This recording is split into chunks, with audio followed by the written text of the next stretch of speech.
Primero que nada quisiera yo agradecer mucho la invitación que me hicieron el compañero Marco Eduardo Murueta y felicitar a todo el equipo que está trabajando en este esfuerzo del movimiento de transformación social.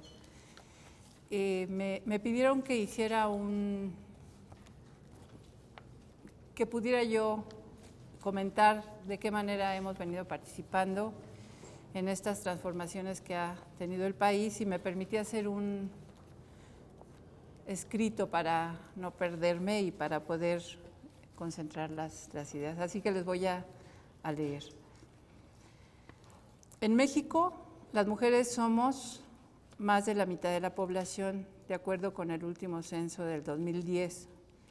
Hay 56.856.343 mujeres, de un total de 111.714.641 mexicanos. Uno de los aportes más importantes de esa fusión fue la posibilidad real de ganar la presidencia de la República en 1988. Fue entonces cuando sufrimos el primer descalabro y el robo de la presidencia al ingeniero Cuauhtémoc Cárdenas y al gran movimiento democrático y de izquierda que se venía gestando. La confluencia de partidos y partidarios de la izquierda histórica mexicana, de la corriente democrática que se escindió del partido oficial, parte del movimiento social, así como los sectores que se separaron de los partidos satélites del PRI, en 1989 lograron la convergencia en lo que se conformó como Partido de la Revolución Democrática. Entonces decíamos que el PRD es parte del movimiento social democrático. Resume en sus principios y programas las demandas y propuestas del pueblo mexicano. Su composición revela la diversidad cultural y social del país. Representa la esperanza de cambio para millones de mexicanos y es una opción para quienes están inconformes contra el régimen autoritario que continúa alterando la voluntad popular, como quedó demostrado en 1994, y ahora podemos decir que también en las elecciones del año 2000 y del 2006. A pesar de ello, en 1994, la Asamblea de Representantes del Distrito Federal, que ahora es legislativa y en ese entonces fue la primera con atribuciones legislativas, se logró formar una pequeña fracción perredista. Éramos 10 de 66 integrantes del órgano legislativo local. Me tocó entonces presidir a mí la Comisión de Protección Civil y a pesar de que éramos solo 10 perredistas, no como ahora que somos mayoría ya en varias asambleas, se lograron aprobar varias leyes, entre ellas la de protección civil, y hacer un trabajo muy intenso para crear una cultura de autoprotección y de difusión de los diversos riesgos a los que estamos expuestos en la capital del país. Desde la presidencia de esa comisión vigilamos también que el gobierno del último regente, ¿se acuerdan que eran regentes?, expidiera el reglamento de esa ley. Había que trascender el movimiento por la vivienda y exigir la seguridad y la organización, así como la concientización que se requieren para enfrentar todos los riesgos que enfrenta la sociedad. La protección civil abrió esa posibilidad de abocarse a proteger la vida, los bienes y el entorno de los mexicanos. Desde entonces se propuso la creación de una Secretaría de Protección Civil, que en el Distrito Federal finalmente fue conformada en el 2007 en el gobierno de Marcelo Ebrard. El trabajo desarrollado en esos años me permitió contender para la Diputación por el Distrito 12 Federal en 1997. Un distrito fuertemente inclinado hacia el PAN.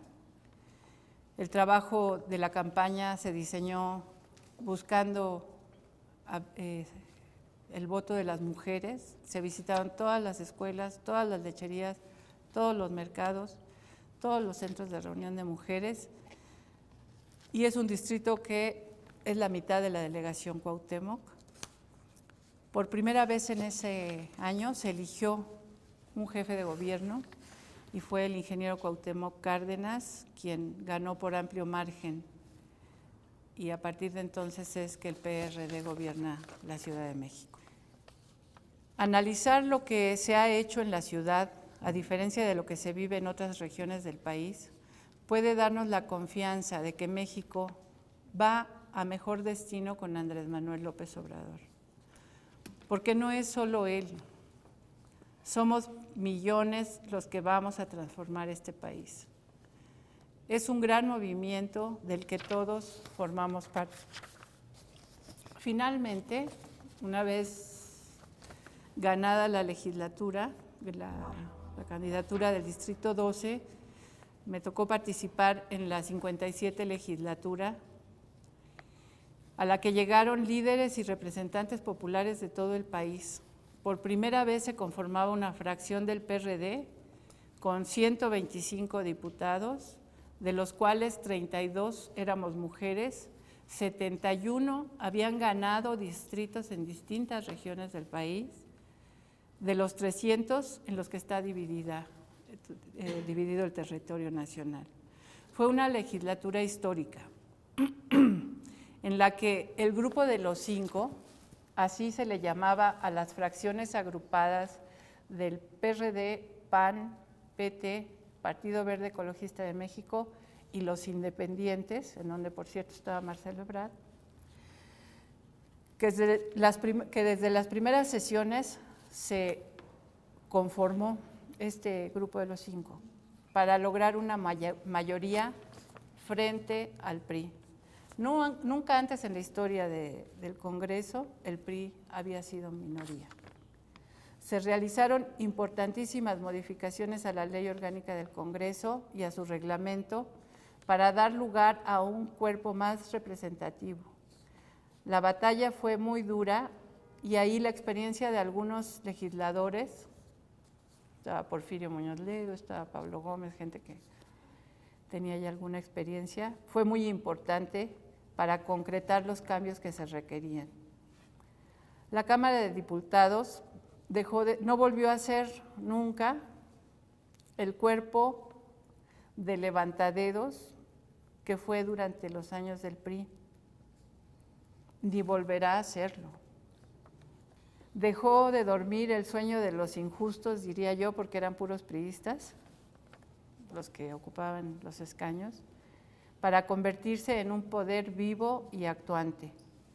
La sociedad, a partir de ese momento, además con el canal del Congreso y con la información y las múltiples denuncias que hacían y que siguen haciendo, especialmente los diputados del PRD, de la oposición, comenzó a estar más enterada de lo que eran las cámaras, en particular la Cámara de Diputados y posteriormente también la Cámara de Senadores, y de lo que ahí se discute y se aprueba. En mi caso, como secretaria de la Comisión de Protección Civil, que me tocó participar, inicié la reforma constitucional del artículo 73 para dar marco federal a las disposiciones y acciones en esa materia. La reforma fue aprobada en la Cámara de Diputados y de Senadores y publicada en el Diario Oficial en 1999. Más adelante se aprobaría la primera ley en el país en materia de protección civil. La historia de México es la historia de la lucha de un pueblo por gobernar su propio destino. La independencia, la reforma y la revolución de México han sido etapas de lucha en las que la movilización popular superó los regímenes caducos y autoritarios y estableció nuevas instituciones y volvió a fundar la legitimidad de la República y de sus gobiernos. Nuevamente, estamos viviendo una etapa de claro agotamiento del sistema político mexicano. La profundización de la dependencia económica, la subordinación del gobierno mexicano a intereses extranacionales, particularmente de los Estados Unidos de América, las resistencias e incapacidades del gobierno para resolver la crisis económica, política y social por la vía democrática, la corrupción, la impunidad, la violación de las leyes, la inseguridad, los asesinatos políticos y sin su esclarecimiento, el incremento de la represión, el control del Ejecutivo sobre el Legislativo y el Judicial, el centralismo que sujeta a estados y municipios, los operativos de Estado en las elecciones dispendiosas, manipuladas e inequitativas, los fraudes, encuentran repudio de cada vez más amplios sectores de la sociedad y hay claros indicios de que estamos nuevamente frente a una crisis de legitimidad del sistema político mexicano. ¿Cuándo vamos a abrir la oportunidad a todo ese movimiento que se ha venido gestando en el país con aspiraciones democráticas y libertarias? Yo creo que somos las mujeres un factor determinante en la definición de quién será el próximo presidente en México. Es inaceptable e indignante que se pretenda ganar el voto de las mujeres con el físico de un candidato, el del PRI, con una campaña perfectamente diseñada para ocultar las pretensiones de ese partido y los resultados que en el Estado de México dio ese candidato. No nos olvidemos que muchos de los feminicidios ocurridos fueron en el Estado de México y en tiempos de ese señor. Tampoco aceptamos que se pretenda convencernos de apoyar por el solo hecho de ser mujer a la candidata del PAN. Las mujeres sabemos muy bien quiénes se han comprometido con las demandas femeninas, quiénes han impulsado las leyes y los programas y las políticas públicas dedicadas a mejorar condiciones de vida y de trabajo de las mujeres, de los adultos mayores, de los mexicanos. Quiénes apoyan el derecho a decidir sobre nuestro cuerpo, a viajar más seguras, a atender nuestra salud. En fin, los gobiernos más comprometidos, no lo olvidemos, con los programas sociales, son los gobiernos de izquierda. Debemos darnos cuenta de que el único candidato que está seriamente comprometido a sacar adelante al país, a ver por nuestros jóvenes, por erradicar la corrupción, canalizar los recursos públicos a las necesidades de la población, a la austeridad republicana, es Andrés Manuel López Obrador. Como dicen en sus anuncios, ya lo han hecho en el DF, lo están haciendo, pero falta mucho más por hacer en todo el país.